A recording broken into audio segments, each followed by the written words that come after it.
Hello, my friends. Welcome to another exciting episode of the Party Nerds Podcast. We are coming to you live from a triple secret location high in the Hollywoodland Hills area of Los Angeles, California. I'm Richard Gabai with my partner in crime, the great Robert Carradine. Today we have an incredible special guest joining us all the way from Atlanta, my good friend, and a man who honestly delivered the most powerful performance in any film I've ever made, the great Ethan Embry. Ethan, welcome to the show. Hey, man. Thanks for the invite, and thank you for the kind words, man. That was a lot of fun making that movie. Yeah. I got to see Lacey. Lacey Chabert was the star of that film, and I got to see her a couple weeks ago. She's doing great, man. One of the sweetest women I've ever met in this industry, and she's still just as sweet, looks fantastic. Yeah, that's a good lady. I had a lot of fun working with her. A powerful actress. And Amanda Scholl, who we've been back in touch with too, was great. The whole cast, Paul Sorvino, I mean, top to bottom, everybody. That's right. Sorvino. That's right. But I want to talk to you about this gentleman, which it doesn't happen often. When we're making these independent films, it's hard to get, you need to get a certain caliber, not just of actor, but also someone that the network would approve. And Ethan's name came up, and I was, thrilled because I'm a fan. And they were like, well, offer him the job, and if he'll take it, we're golden. And so the casting director offered you the job, and you took the job, and then you came in. And I don't know if you still have, but you were the sweetest guy, because you have, I didn't know that you had like tattoo down to your arm or something. I have a lot of tattoos. Yeah. And there was a scene where the character, when he's going through all of his stuff, it's like one of those like thinking in the shower scenes. And Ethan was like, bro, you got to make your movie. If I'm not right for it, no problem, Or I'll put on a bodysuit, I'll do whatever. You were willing to do whatever it took, and not only that, just walk away, And this was before too. Nowadays, the makeup they have for covering tattoos is incredible. And the makeup artists, I have my left leg is completely blacked out from my knee down to my ankle. And it's just black. And the last movie that I did, there's a scene where I jumped drunkenly into a lake, and there was actually a lot of clothesless scenes in that movie. And the lady, she got covering my leg down to a solid 15 minutes. Wow. And like highly impressed. And it looks absolutely fantastic. That was before the new makeup advancements, and it's coming back now. I think we did like a flesh-colored wetsuit. Is that how we covered like a it? Little spandex thing, and also kind of, I don't know, you're an actor, but you were playing this kind of uptight, villainous businessman. Clean. Yeah, it wouldn't have worked for the character. Yeah, you're like, this doesn't work, but no. It really did work. And in fact, our post guy and our editor Jeff Murphy, who's here helping us out on this show, we were just talking about how amazing that performance is, and I actually liked it better. It's called Imaginary Friend, and I think you can find it streaming around, Imaginary Friend. But when we shot it, it was called 180, and I was really after making an edgy independent film, not necessarily a TV movie, and you brought that home, and I'm always going to be grateful for that. I hadn't thought of that movie in a long time, and you talking about it, I'm remembering the plot on how the whole time you think my character is the conniving, manipulating. I mean, he's a very unpleasant person, but he thinks that he is running the whole show. And if I'm not mistaken, the 180 is that Lacey is actually the more Lacey, manipulative of the two. It's really great. Well, you kind of have your girlfriend, the lovely and beautiful Amanda Scholl, playing her imaginary friend. But a man has no chance if one woman is after him, but if two women are after you, you're finished. So you're trying to convince her that she's crazy, and well, it's an amazing performance. And at the end, they have you convinced that you are crazy. And it's a really great climactic scene out there by the pool, and everyone involved in that movie did great, and the movie did great. And I made another movie with Lacey after that, nonstop. Cool. And we've stayed in touch. My wife and I went to her wedding. She has a beautiful child, and it's fun, the friendships that come out of these things. But as I was thinking about this, and that amazingly, you and Bobby haven't worked together, and everyone talks about like the Kevin Bacon meter and whatever. When I was looking at your career, like I can't find anybody except the Carradines that you haven't worked with. Robert and I were talking. We've got to fix that. We do have to fix that. We should make a movie together. We are going to fix that. We are going to, and maybe it'll be in Atlanta. My favorite production designer moved to Atlanta. I know a lot of Brian Krause, actor buddy of mine, moved to Atlanta. Yeah. Oh, is Brian live out? I know Brian. Yeah, I know Brian. I didn't know he was out here. He is out there, and yeah, my agent moved to Nashville. I mean, something's happening. A lot of people. There was a Los Angeles exodus. You know, I love Los Angeles. I'm born and raised LA. It's what I consider my hometown. My whole family still lives out there. My son lives out there. My grandson lives out there. My mom, my sister. LA is a grind. And it's one of those cities where you could have $180,000 year and still be considered upper lower class. Like, it's hard. My daughter, my son-in-law is a mechanical engineer, and my daughter, son-in-law, and grandchild live with us because if you're starting out as a mechanical engineer, there's no way you can afford your own place for rent. Yeah, it's really hard. And we love it, though. It's a gift to have them with us. We enjoy it a whole bunch. But, yeah. I'm trying to get my son out. My son, he's in the union. He's 600. He's a film loader. And I'm trying to get him out, but he's just doing so well right now because he's the only guy that still works film. So he's working all the time. But when we had the pandemic and the industry shut down, if you go 5 months in Los Angeles without working, like that, you're into your nest egg. And I think that's what drove a lot of people to try out a new city. And it's kind of the thing that I like. I did the math where if we moved to Atlanta and I still had to go back to Los Angeles to do an audition twice a month, like put myself on tape. If the filmmakers wanted to meet me, fly out, find a place to stay for a couple of days, meet the filmmakers. I did the math that if I was doing that twice a month, which would be a very liberal amount to do that, right. I'd still save a considerable amount of money living in Atlanta. Wow. Casting directors, they don't make a lot of money. They grind. They have a big staff, and prior to the pandemic, they would have to rent office space unless they were on a television show and they got a office at the studio linked to the show. Right. But the vast majority of them, like Mary Vernew, she rented this huge house in Venice. And, you know, it's like a 5-bedroom house, so she could run numerous projects at the same time. She had a full staff. I mean, just the rent on that, just the lease is north of $10,000 a month. Wow. And if casting directors aren't making that much, that's eating into their bottom line. So after the pandemic, when everything, I think casting saying this is working, doing things on tape, keeping this system actually works, let's stay here and not returning to in person, has made the move. So it really made no difference to me. I think actors, the vast majority of us, could really live anywhere now. You don't have to be in Los Angeles. And so much of the production has gone in Atlanta. I don't know if you've worked there a bunch. Work has been good here. Yeah, it's been really good here. And selfishly, I just want to ask some questions about some of my favorite projects that you're on. And I don't know which one should ask you first, but I love that thing you do.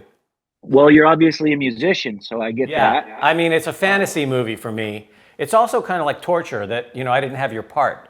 But I mean, what a golden ticket. I know, like, it wasn't, maybe, I don't think it was really like a huge hit or something. It was not box office. No, it wasn't. To me, it's pretty close to a perfect movie. Really well executed. Tom Tom Hanks. did a really fantastic job with that film. It was, to me, that's a great example. Not only is he a very talented man, and he obviously understands filmmaking, storytelling, and the things that are required to make a great film. But he was also at a point in his career, which he hasn't left this point, but he reached the pinnacle of his success right around that time, where he was able to surround himself with the greatest people in the industry. Tak Fujimoto was the cinematographer, our production designer, Gary Getzman. So he had all of these amazing filmmakers around him.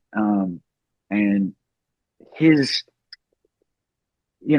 personality, the way he runs a set was so loose and carefree and fun. Of course, you had to show up and bring everything to the best of your ability. But who doesn't want to do that when you're hanging out? I mean, and it raises your game, right? Yep. And he recognized how hard people were working and how talented they were at their jobs, and that also sort of feeds this desire to do your best for him. But yeah, it was a lovely experience. And like you said, it wasn't a huge hit when it came out. I think it opened in 8th place in the box office. But that's one of those films since then. It's stayed endeared to the public. So people watch that repeatedly. It's one of those films. Like, I'll see someone and they'll say, like, that thing you do is what made me want to be a musician. Or my father and I used to watch that. He's passed away now, but that was our movie. Like, it means a lot to people. Yeah, well, it captured a time and a song that nobody can get out of their head. And Bobby, are you putting it on the list? I am. I'm adding it to the list. We have an ongoing thing. Whenever we talk about a movie or something that he hasn't seen, he goes, "I'm putting it on the list." Bobby. Yeah, it's a lot of fun. It's very sweet. It's really well made. I think the cast is fantastic, and Adam Schlesinger is the songwriter that he wrote the main theme song. He was one of the first, like, well-known people to die during the pandemic. He was living in New York and he passed away. He was young, and when that happened, Steve Zahn and Tom Everett Scott, we've all stayed close. They've stayed really close, and they were talking to each other. It was during the lockdown, and they said, let's try to put together something to celebrate Adam. And the four of us came up with this idea to do a watch along live on YouTube and make a fundraiser for Music Cares. And we got a bunch of people from the movie patched in on a Zoom call. And basically, we all got together and we said, push play at the same time so people at home could sit and watch the movie while we do like a running commentary as we watch it was a lot of fun. It was really great. And we raised a lot of money for that charity. That's That's really awesome, awesome. man, that That's you awesome. did that. Yeah. Yeah, it was really it's a good example of how sweet those two gentlemen are. Tom Everett Scott is just a gem. Steve Zahn is absolutely hilarious, and he's always lived in the same farm that when he was living there when we shot That Thing You Do out in Kentucky, and he still lives there today. He's just a straight shooting son of a gun. And Jonathan Sheck is one of the sweetest men that I've ever met. And you meet him and he's like, God, he must be pushing 250 now, just all muscle, just Whoa. huge. And then the gentleness and like and just compassion that comes out of his voice, it like doesn't fit. It's quite funny to me. But he's one of the sweetest men in the world. So what you guys call him, tiny? Yeah, exactly. Yeah, Yeah, right. teeny tiny. Hey, but right at that moment in your career, how about two biggies that are, you know, in my permanent lexicon? Vegas Vacation. Those like right around the same time. I mean, do people really annoy you about Vegas Vacation? It's hilarious. No, I mean, I think as far as vacation movies go. Uh, Thankfully, they did the newest one because I used to think that's the worst one, but then they made the new one. Uh, but people love those movies, so it's like to me, it doesn't matter what I think about the movie. The only thing that we make this for the audience. So if people love that film and they love that character, then I love it. You know. And I got a lot of really great weekends for free in Las Vegas out of it. So who could argue with that? Exactly. There are always benefits, you know. Yeah. And listen, I'm standing next to a guy who starred in Revenge of the Nerds, and you know, hey, this we're not digging. No matter almost, I won't say regardless, but almost no matter what film we're making, we're not digging ditches for a living. So it's Unless you're playing a character that digs ditches for a Exactly. living. Exactly. It's really you understand, Robert, the feeling of, for me, I when people hold on to those films that we made when we were younger that are a part of our experiences as people, like we were in transformative moments of our lives, and these films were a major part of who we became. And when they have a connection to that, for me, it connects me to that moment in my life more. Like I have a great affinity for it. It's like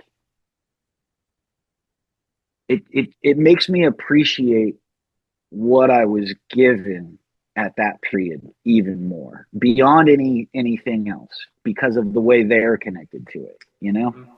Well, you know, it's really weird because I'm just now dealing with the generation that doesn't necessarily know Revenge of the Nerds. But I've been to a few autograph conventions, and I mean, the gamut in terms of age of people that have seen that movie, I mean, it's really wide.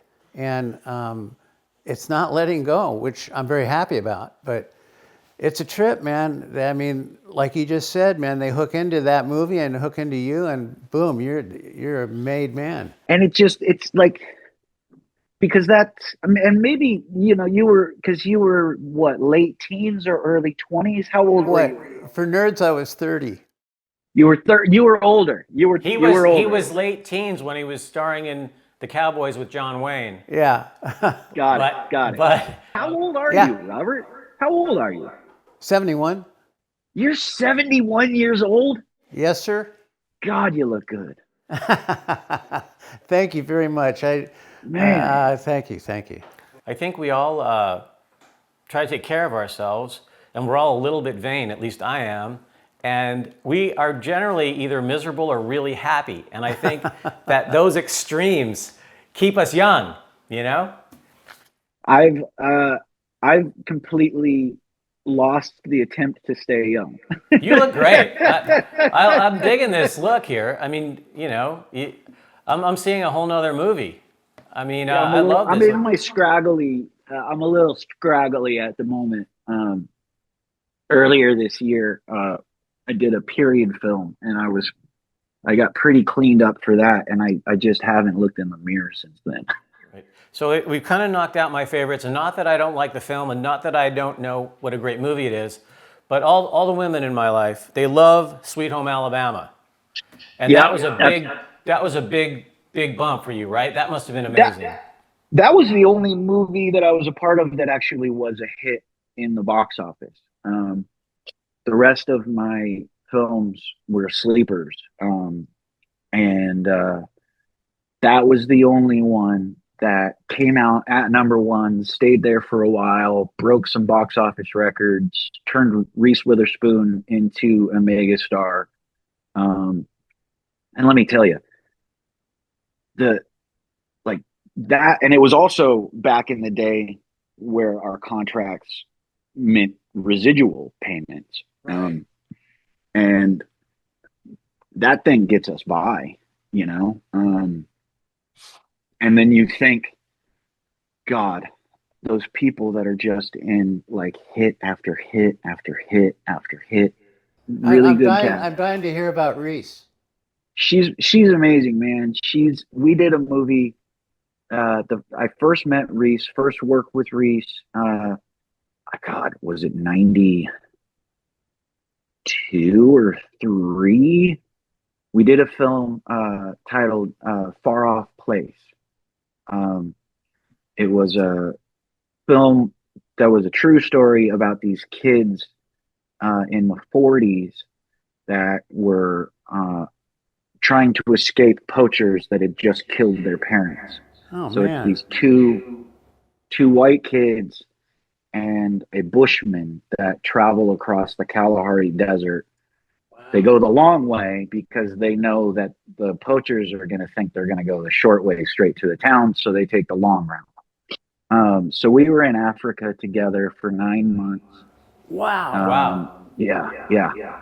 Oh man. That at that point in my life, like I grew up very upper lower class, homeschooled.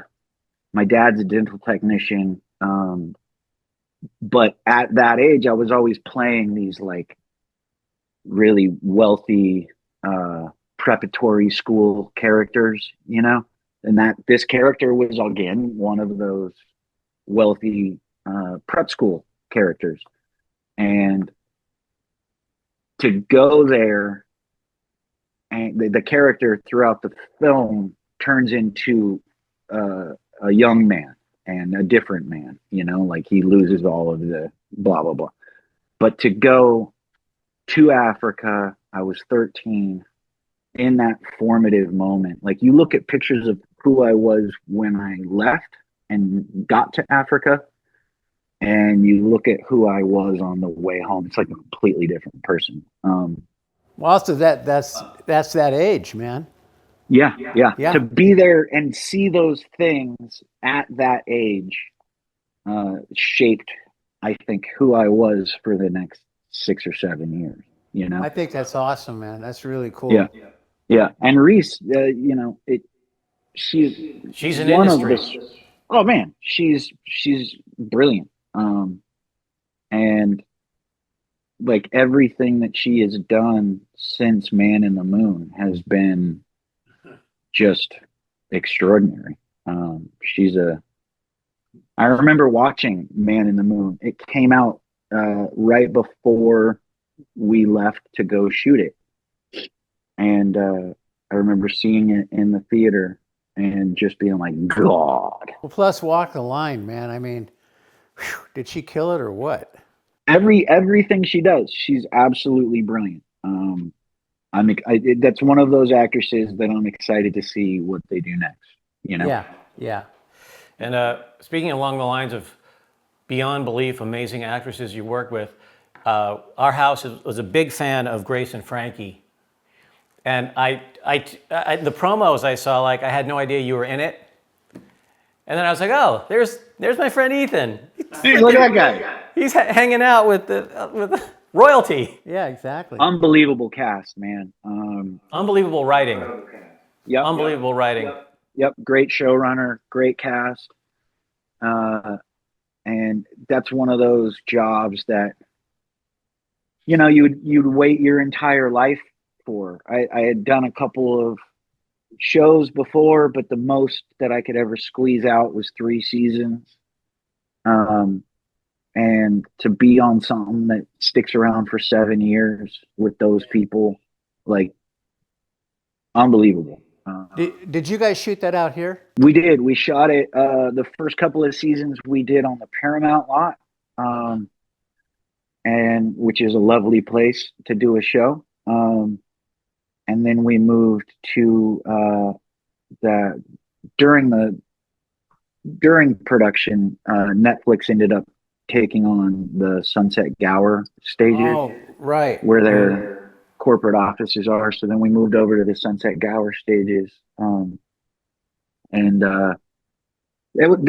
Besides, of course, the cast, the four of them, and Marta, it's kind of a special show too, because it was really the start of the streaming era. Right. The only other show that Netflix was actually producing was Orange is the New Black. Orange is the New Black had done one season when we started. And to stick around for 7 years, like, I don't think that's well, and it doesn't fit their model now. Their model now is 3 seasons out. So I think it's going to be a long time before you see another one of those like that. Now, did you move to Atlanta right in the middle of that? Yep, right in the middle of it. Yep, because we had it was a single camera show, but with a multicam showrunner, we would do 3 episodes and then have an episode off. Right. So during that hiatus, we closed the house, packed up the one in Woodland Hills, drove a semi across the country, unloaded the house, and then I flew back to finish the season. We still had like 5-6 episodes to go, and I walked into an empty house, and I was like, I'm too old for this. I can't do this. So I got a Sprinter van, and like fully kitted out with a kitchen, a bathroom, a queen size memory foam bed, and I called my wife and I said, I found us a place to live in LA. And if she was game, you married the right girl. Dude, she flew out a week or so after that. She flew back out to Los Angeles. And when I picked her up at the airport and she stepped into the van, the first thing she said was, "Oh my God, this is my dream." All right. Way to go. Yeah, Oh man, that's beautiful. And then it was just like every 2 days you had to move it, right? We basically, for 3 seasons, we would drive that out and just park it on the streets of Los Angeles and boondock. Man, that's gutsy. Right. Or just, it was great. Did you ever just stay on the lot? I mean, yeah. When we were on the Paramount lot, I would park it in the water tank parking lot right over there. Yeah. Walk to work. And I still have it. I still use it when I have a job on location. You know, if it's not winter where I'm shooting, that's where I'm staying. Yeah, my brother Keith was working on The Walking Dead, and he has a Sprinter. And you know how diesel can't get very cold or it freezes up? Yep. He was underneath that thing with a blowtorch trying to heat up the diesel so he could start it. And if you're in freezing temps, you're not going to have you can't use your toilet, you can't take a shower, you got to dump all the water out. Some of the fancier ones have like heating coils that'll warm up your water supply. Tanks.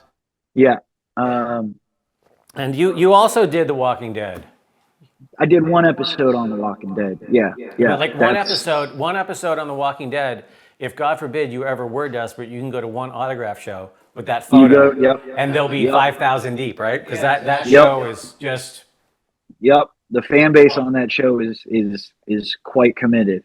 You know, as a man in his 30s who's been doing this for a while, what you know, I often have it. Even like, you know, my son's a who's in his 30s. filmmaker. You know, I'm you know, Okay, yeah. You know, my son is a filmmaker and an actor, and you know, you want to. The only advice I ever give is just, you know, try to be good and be on time and know that there's nothing else you could do. You know, how about yourself? I mean, you've worked on the smallest films, you worked on the biggest films. People must ask you, you know, your kids, what would you tell people about our business? Well, my son is also in the industry. He's a film loader. He's a member of the 600 union, and the advice I gave him was, you got to work as hard as humanly possible. You show up and absolute give everything that you can, and be a pleasant person to spend 16 hours with. You know, because when you're making a movie, like, you're around these people all day, Right. for a long time. If you're good at what you do and you're a pleasant person to spend that amount of time with, you're gonna work. For people starting out, I mean, it's different. Because there's creative positions like your son, and then there's There's jobs. There's jobs. Yeah, there's manual labor jobs. As far as the creative positions go, it really is just like trusting yourself and your confidence, having confidence in your ability as a creative. It's that weird balance of like being confident without being a fucking egotistical cocksucker. Right. Yeah. Yeah, to put it bluntly. But you're right. Because you have to be confident in your creative ability, but also filmmaking is such a collaborative environment. Yeah, you have to have It's the some most humility. collaborative art. It's always, I've said it's my favorite thing about it. Yep. I really think it is the most collaborative art. Yep. It's like an orchestra. If any one person wasn't there, the day's not happening. It's not happening. Everybody depends on everybody else. That was one of the things that Ed O'Neill, on my first major role, it was me and him. It was a buddy movie, and he called me into my trailer. I'm 10 years old. Called me into his trailer, and we ate lunch together. And he said, "All right, here's the deal." This was at the peak of his Married with Children fame. Right. And he said, people are going to treat you different. They're going to wait on you hand and foot. It is bullshit. Your job is not any more important than anyone else here. This is a collaborative environment. You can't do this without every other person around you. So don't listen to the lie. And Oh man, what great advice. Yeah. yeah. And sometimes I'm not good at taking it. But you pretty much are. Having, you know, going back to the beginning of our talk, it was a dream to work with you. You know, and that's another thing I didn't talk about is, you know, in the position I'm in where you need to get a certain level of talent to get the movie greenlit. You know, sometimes someone takes the paycheck and they just phone it in, and you know they're phoning it in. They're like, a different actor might have said, well, okay, well, we're cutting that shower scene. And yeah, no, I don't want to wear long sleeve shirts to cover my tattoos that I have here. So you'll fix it in post, you know, and I already signed a contract. And we had, you know, and it was pay or play. We had made you the offer. So I say, well, everyone gets in a mood every now and then when you're working that hard. You have lived the advice you've given. And I don't know that we can take this any farther than that. Ladies and gentlemen, the great Ethan Embry. Thank you so much, brother.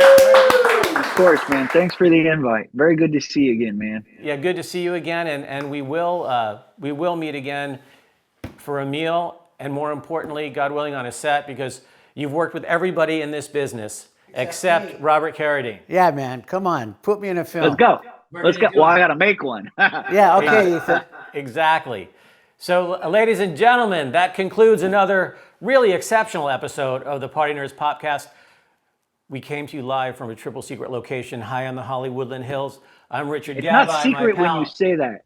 What? When you say that, you're letting out the secret. Just to let you know. Secret location. I mean, the Woodland Hills. No, there's a but lot of then them. you say it's in the Hollywood Woodland Hills.